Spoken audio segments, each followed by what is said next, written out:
Okay, so again, this is just an icebreaker, but is there a place, restaurant, corner store in the neighborhood that holds memories for you in South Providence? Now, this is a kind of strange answer. So Larry Brown, who I like a great deal, is Black council man. Mhm. And we all forget that Larry was the second Black councilman in Providence, and he was South Providence councilman. His father owned a liquor store on Prairie and Public, and that was a troublesome liquor store. People used to like to do bad things outside the store, and the police would come every 22 minutes. And then there'd be a murder there every year for 20 years. And it was pretty bad. And I didn't drink when I didn't drink until I was 40 years old. And but I used to buy my liquor from him. Mhm. So I'd go over to this, it was a nice liquor store on a bad corner, famous bad corner. And I would go over there and I'd go in the afternoon on Saturday at 3 o'clock when there was nobody around, nothing bad was happening. And I'd buy 10 bottles of booze from him. He just loved me because I'd buy so much. But the reason I bought all that booze is so I wouldn't have to come back for 6 months. And, I was public. Mhm. I was in public life. And so you had to have booze. And Of we used to course.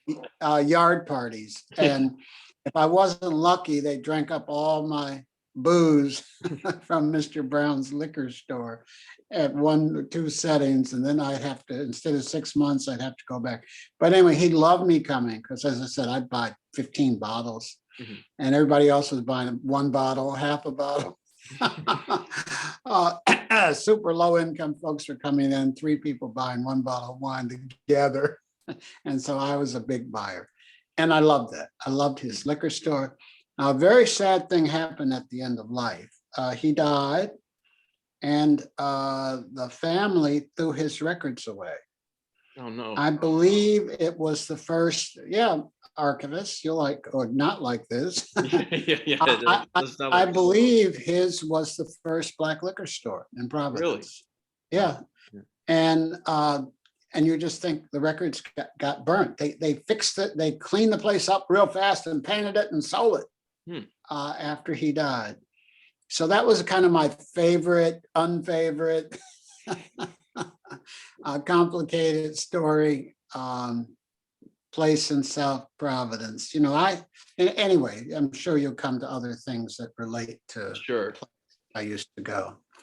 But no, that's when I first came, and I went 3, 4 times a year and parked near the door. Anyway. All right. Well, I'll go on to question 2 here. Is there, let's see, sorry, is there a time in the neighborhood? Wait, could I jump back Sure. to that? Yeah. We, I did an oral history of Lippet Hill, and you course. would have thought Lippet Hill was Grosse Pointe or Grosse Pointe, Michigan, or Beverly Hills, California. The 60, 70, 80-year-olds who came, fantasized, exaggerated. It was heaven on earth. And I got a kick out of it. And I just kept trying to get them to tell some truth that the neighborhood did have some problems. I like how in people's brains, how the brain tells them only positive things about lost neighborhoods. It's true. Or, there really wasn't crime. The cops dreamed it up. Now we know that stuff's complex, and we know that Black people get arrested when white folks don't for the same crime. And we know cops are sitting there waiting for you to commit the crime. And so white teenagers in Barrington do the exact same thing Black teenagers in South Providence do, and the Black kid gets arrested and the white kid doesn't. And that's fact. But then you have the opposite where no black kid ever did anything wrong in South Providence.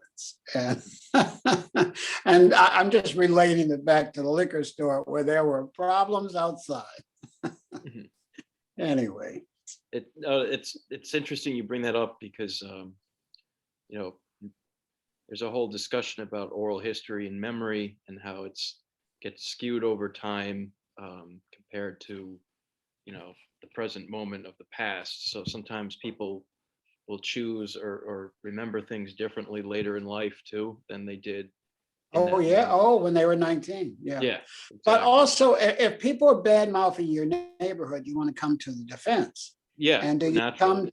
do you come to the defense at a proper level, or do you exaggerate the goodness? Yeah. Um, and again, back to Lippitt Hill, that's what happened. The white Mm, folks said the dang place was a slum. Well, mm, only a third of it was a slum. mm, Okay. And could have picked and choose, could have fixed it. And mm. since the white folks, and I'm using white folks in a really broad sense, said that it was a slum, they say it wasn't. And Yeah. there had no problems Mm, whatsoever. Again, I'm just telling the truth. yeah, yeah, definitely. What was your second question that I interrupted? Oh, okay. No worries. It's kind of similar to the other question. Is there a time in the neighborhood that holds memories for you specifically that's significant? Well, I never lived there. I went there. And I Yeah. went there all the time. First I was head of the Human Relations Commission. I was over there at the NAACP meetings and the Urban League meetings.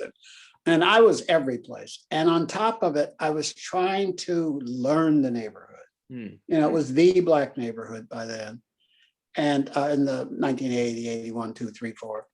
And so I went to Dare. Dare had their little building they still have. I think it's one of the coolest things people don't talk about, that this mm. progressive, basically Black organization Oh, yeah. had its own building and still has it. And the owner hasn't kicked them out. And they're smart people. Okay. They got their building. And so I go to Dare, and in those days I had 3 or 4 friends who kind of ran it. Mhm. And then there was the Black printer on Broad Street. Everything was on Broad Street, Yeah. And so I get all my printing, city printing done there, and cause troubles at City Hall because they had their printers they wanted me to use. And they would say, quality's not up. And then I have to go show them some stuff from somebody else that was the same. And then that Black printer, they got better and better and used better paper and didn't have all the overhead. And so when somebody would complain at City Hall, the quality was better. Mhm. So I had 6, 7 businesses over there. I gave you the story of the liquor store. Yeah. But I worked very hard to spend money in South Providence and to spend the city's money when I was head of the Human Relations Commission, because no one else was. Oh, yeah. And this is before everyone spent. Now, there are all these weird things we do in this society. We spend the vast majority of our money with white male billionaires. Can I say it again? We go to Staples and Whole Foods every chance we get and give them all our money, whether we're Amazon. Black or white. Yeah, we give all our money, Mm, and it's absurd. And I've always worked hard not to do that. I'm more apt to give money to Adlers but 30 and 40 years ago, there were 10 places in the South Side where you could go spend $100, $500. So I was all over the place. And again, half of it was a learning process. If I could set a meeting up and use OIC, I would do it. So I kind of, I don't know. I used to walk in the summertime. mhm. 4 or 5 times I would walk to Roger Williams Park from I lived 2 blocks from Brown, and I used to go and walk, and I'd go on Elmwood and I'd come back on Broad Street. And I would go at 5 o'clock and I'd walk over and I'd eat dinner. And most of those, all the black restaurants are gone, but there were 4 of them then. And I would eat a different one each time. And then when I would come back, I would go to another one and have dessert. So I'd be at Roger Williams Park for an hour, and then I'd walk, walking the food off. And that was fanciful stuff. And I did it on purpose, trying to spend time in the inner city, because I lived in a basically all white neighborhood. Yeah. And I wanted to be connected. I don't know. It was very interesting. And I worked at it. Yeah. I worked at hanging out in South Providence. Well, I remember reading about was it Jovian's nightclub? Yes. Pronouncing that right? Jovan's. Jovan's. Yeah. Yeah. And that. I was only there twice. Okay.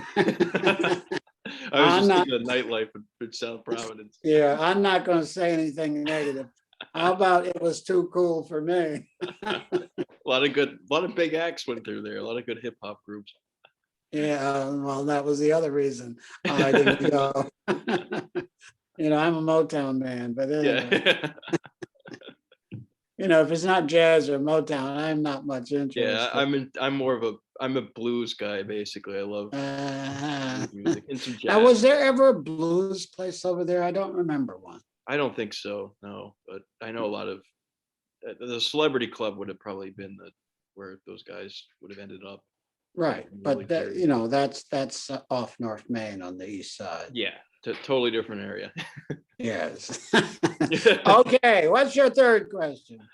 All right. Are there people in the neighborhood who you have a specific memory of, which is kind of related back to the other question, but yeah. So Julia Rollins, John Rollins, she wanted to be council person and he beat her to it. And that was painful. We worked a lot with Julia, Rob Dimmick and I, on cultural things. In fact, speaking of the Celebrity Club, the two of them were the lead. I was barely a participant. This is back to memory.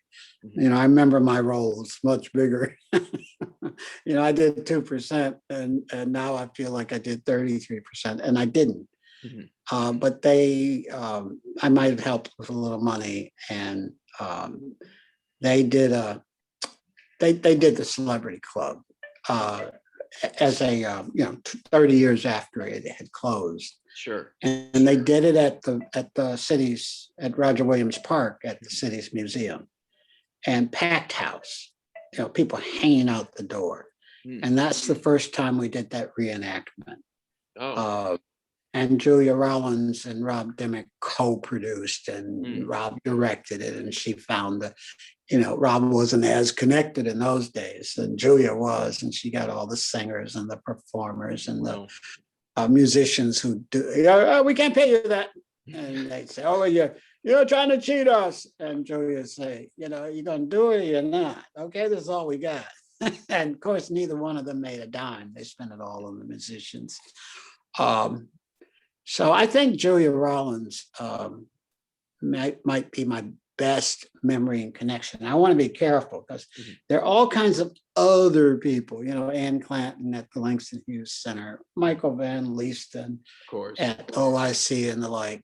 And so I got 10 of these folks that I had fabulous relationships with and worked with. I kind of have relationships with people because I work with them. If it's just passing, I like to work with somebody. And she was fabulous. Now, I was a volunteer. I know this is a very divided city, so I get no credit for this and nobody cares. But I was a volunteer at the West End Community Center for 8 or 9 years. And kind of doing, neat stuff in the gym with the kids and, really neat stuff, nothing big. But I was over there every week for 10 years. And then I go one day to do my little volunteer work. And Debbie Wyatt, the executive director, said, I'm not sure you can help us today. And I said, why not? She says, the roof is half off and leaking. Oh, geez. And I said, well, what are you doing about it? She says, they want $40,000 to fix it. What are we supposed to do about it? I said, you're supposed to find the money.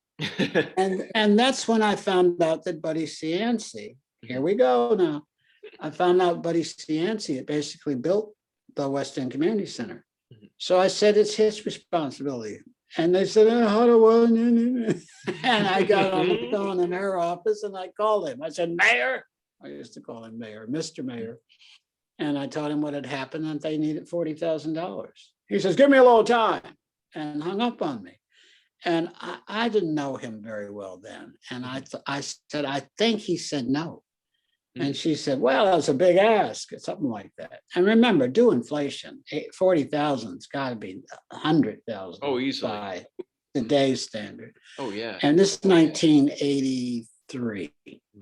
And so anyway, boom, 5 minutes later, the phone rings and secretary, phone answer person comes out and says, Mayor's on the phone, he wants to talk to you now.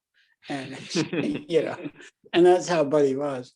And I went to the phone, he says, I've got good news. I'll fix it. I said, when? Tomorrow. And he did. He sent a contractor and they fixed it. They came and they put tarp on top, and 3-4 days later, they fixed it. Wow. And so, I went around for years saying, I'm the best volunteer they've got. And I was surprised that, he just went over to economic development and planning and pulled the money out and did it. But I used to be a volunteer in Elmwood, South Providence, and West End, and probably 10, 12 years. So again, I loved it. I just, I don't know, people trying to help their community. Yeah. And I used to be on the edge of it. Good stuff. So these are two questions, but I think I'm going to combine it just because they relate. What do you miss about the South Providence neighborhood, and what changes are most significant to the neighborhood, do you think, now? Well, I think what I miss is me. I tell people and I'm not talking about the COVID year we just experienced. Yeah. But probably for 25 years, I was in South Providence all the time, once a week, twice a week, at night meetings. And I was telling you how I used to walk every summer, just in the summer times, July and August, I used to literally walk the whole neighborhoods and side streets. And, it was just, I did it. And I ate. And I had 8 or 9 restaurants that I ate at and all of that. And I have changed, I don't walk round trip 6 miles anymore. I can, and I should think about doing it. So I miss being there like I was. And some of that is me, and some of that is some of the associates and friends have gone to heaven. And you can't go to people's houses if they've gone to heaven. No. So some of this is just time. And also, I always like to tell people this. People, you arrive at a certain age, and everything changes on you, whether you want it to or not. So I think a lot of, I used to do things. I got to $5,000 from South Providence Library once, and we worked on an African-American collection, and we got graduate student at Brown to do cataloging. And very recently, I was involved with the night library for an hour. Versus the 40 hours that I gave South Providence Library 30 years ago. it's just, I now work on bigger cultural things that are, uh, you know, I'm a statewide person now. You got too big for your And britches. yeah, well, No kidding. but I'm saying for two reasons. I don't Yes. have the pull. I don't have the 20 people pulling me. Yeah. Ann Clanton is retired, so I'm not on the board of Langston Hughes anymore Mhm. at the old OIC because she's retired, because Langston Hughes Cultural Center doesn't exist. And instead of me renewing that, I've been doing work in Africa. I've been, working on swimming lessons for kids, and now I'm doing. And then I feel okay because a third of our kids for the swimming lessons come from those neighborhoods. Exactly. But my involvement has, some people would say, evolved upward, and Mhm. some would say outward. And I just have more capacity. Mm. But I repeat, some of my lack of involvement is people not pulling me directly. Mhm. I just gave away 100 books to a school in South Providence. Oh, wow. And no, and will I give them 100 6 months from now? Mhm. No, not unless they ask. Mhm. So I'm to the point in life people have to ask me because Mhm. I'm so busy. They have to say, will you stop and do this? Mhm. And I'll say, okay. I know that Uh, feeling. yeah, but if they don't, I won't. Mhm. Today is a classic day, 30 phone calls, Wow. three Zooms and 30 phone calls. I'm like, I wanted to shave and look good for this Zoom, and I couldn't find the time. I understand that. A busy man. Yeah, and I said, one of my examples is giving away 100 books in South Providence this morning, and I feel really great about it. But 30 years ago, I would have done more Mm. because I would have been asked more. I would have had more pressure on me. Mhm. Anyway, Oh, so, what do you think are the most significant changes in the neighborhood? so gentrification's going on. Mhm. Lifespan is, still grabbing property. Mhm.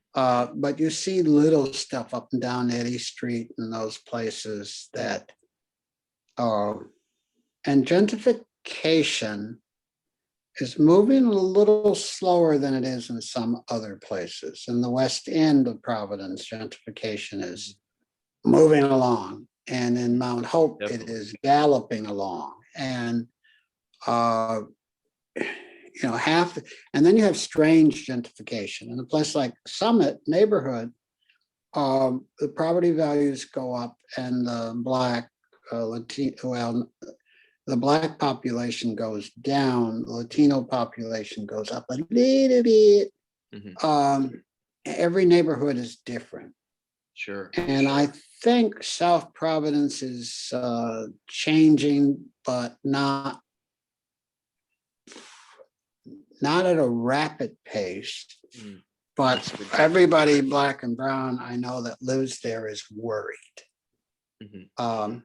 And then you have complexities. Joe Paolino gets the St. Joseph's Hospital, and he wants to help all those homeless people on the streets there, Mhm. from the old YMCA, from Crossroads, all the way down to St. Joseph's Hospital. Mhm.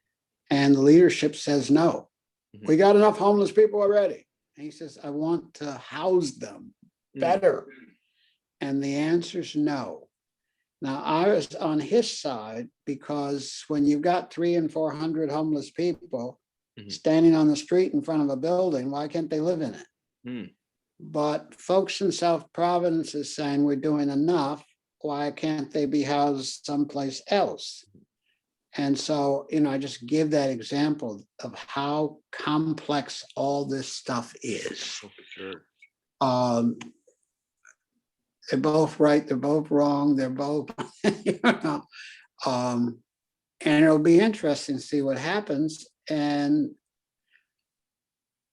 St. Joseph's is liable to go high end. Mm. I don't know.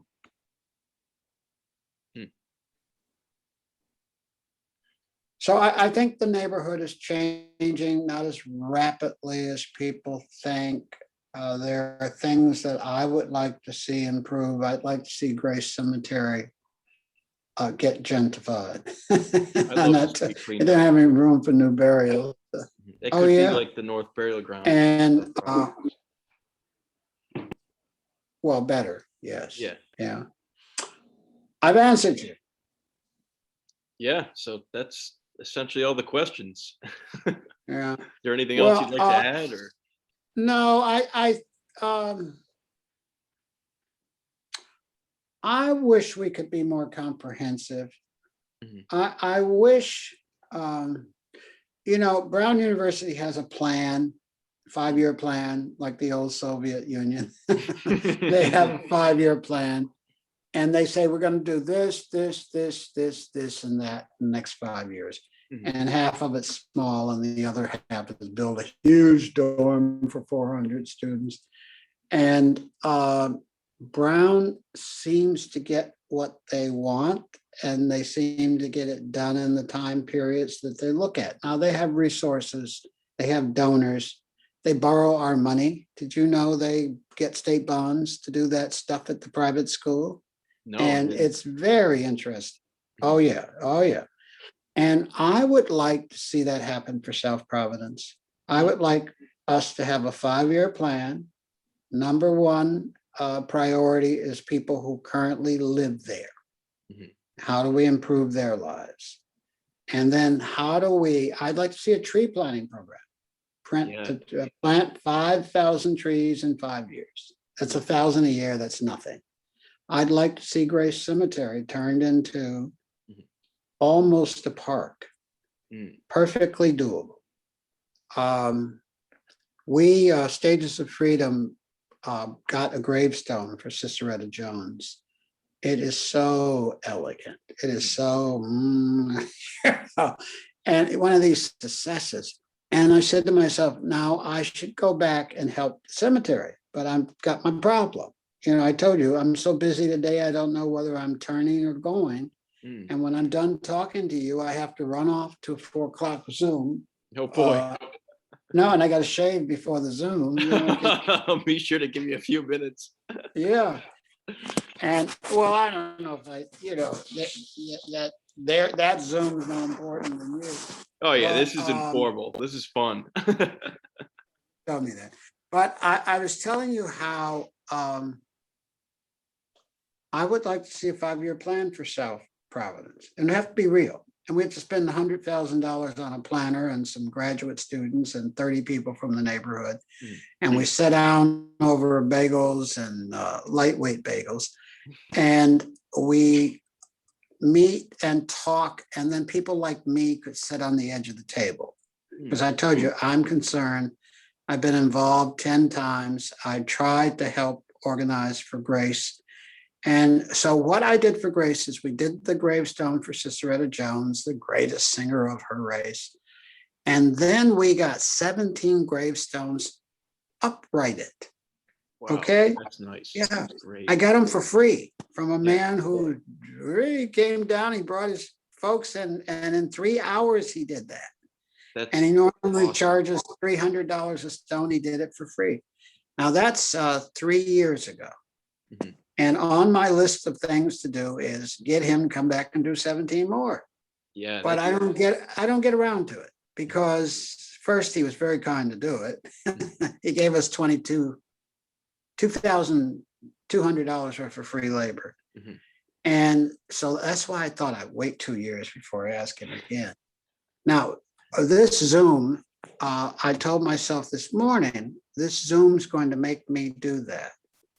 I'm going to call him tomorrow morning, 8 o'clock, and say to him, would you come to Grace? Hmm. I haven't done anything for South Providence in 6 months. Yeah. I need to do something and you need to do it for me. And I'm going to get him to do it. But there should be a plan to fix South Providence. And we could do it if we had a plan. So these are the 107 things we're going to do in the next 5 years. And half of them we could get for free. The other half, I told you, Brown University uses our money. Private Brown University uses our money to bond for their dorms. Okay. Now, why aren't we bonding for South Providence? Seriously. Yeah. Maybe some affordable housing too. Oh, you got it. I want to thank you for Definitely. wait, and let's be careful. You don't live in South Providence, neither do I. Nope, You I live and in have to Onlyville. sit at yeah, we have to sit at the edge of the table. Exactly. I think people in the community should have most of the say. Not all, because every once in a while they'll make a decision that affects the rest of us in a negative way. But as a rule, you let the locals. I will bet you at no point have folks from South Providence come over and made decisions for College Hill and what it should look like. Okay, that doesn't happen. No. And so we need to be careful. But now the opposite of making decisions for people in South Providence is making none. And then the developer comes along and makes the decision. And that probably shouldn't happen either. I mean, he with the money gets to decide how we play. Yeah. And we need less of that and more what is good for the populace. Yeah, exactly. Is that a Roman word, populist? I want to think show it people is. that. It I got an sounds Roman. education. I want them to see I got an education, populist. Thank you for inviting me. Seriously. Yes, thank you for taking the time under your busy schedule for sure. It's great stuff. Good. I'm zooming off to Massachusetts. Goodbye. Okay, Ray. Thank you. Yeah, take care. Thank you.